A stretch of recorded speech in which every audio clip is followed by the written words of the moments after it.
Every year the New Zealand Game Developers Association does a survey of all the game studios in New Zealand, and 2014-15 was another great year for the games industry here. We employed another 130 people, which is huge, to about 560 full-time game developers.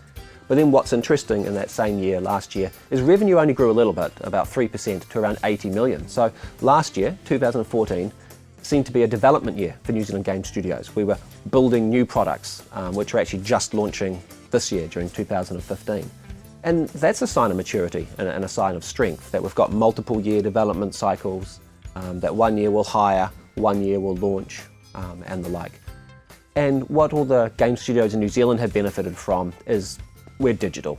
And that just meant increasingly we just go straight to our customers. So we've become both the developers and in some cases the publishers, which is taking on a lot more risk, but it also means you get higher margins.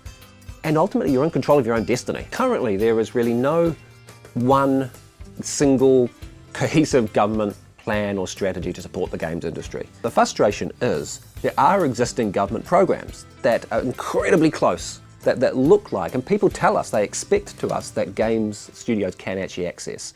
And there's some both at the startup end and there's some at the larger end that would bring big international productions to New Zealand.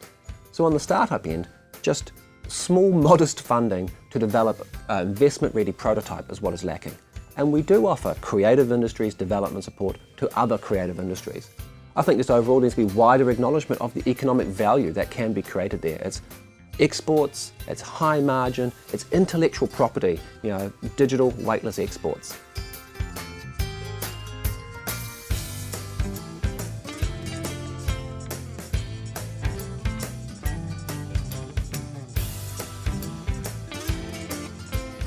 My studio is called In-Game, and we mostly do educational games, serious games, and advertising and transmedia games. Our studio's been going about 5 or 6 years.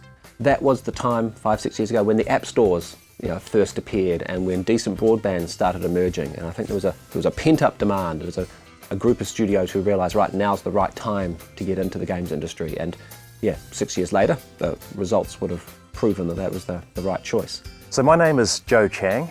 I'm an independent developer currently. I founded a studio called iMobi. Amira June Malyari. People call me June. I'm 28 years old. I work for Outsmart. In our company, we develop an online game. It's more on computer games online, but we are now starting on mobile games. It was just obviously a huge opportunity. I did a lot of work in the corporate IT space and a lot of work with startup IT companies. Game development's a far better industry to be in. I talk to a lot of, and I even mentor some IT startups, and the problem they're usually facing is we're trying to find a pain point and find this niche market that's global in the world, and then it will take off. Games have the opposite problem. The demand for games is insatiable. There's a clear pain point. It's called human boredom and just our need for entertainment. That's an almost unlimited market.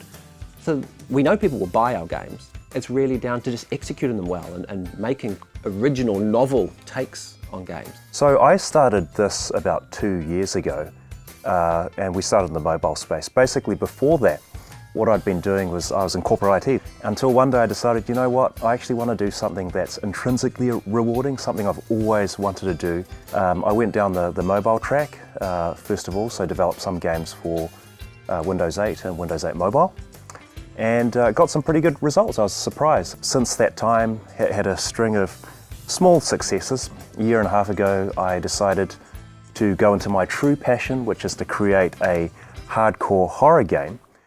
And from that point on, went through Kickstarter, got greenlit, and also won the inaugural Kiwi Game Starter Award last year, which was really great for us. I studied back in the Philippines. It's my 4-year course, digital illustration and animation. I came to New Zealand because I see a better opportunity here compared to the Philippines.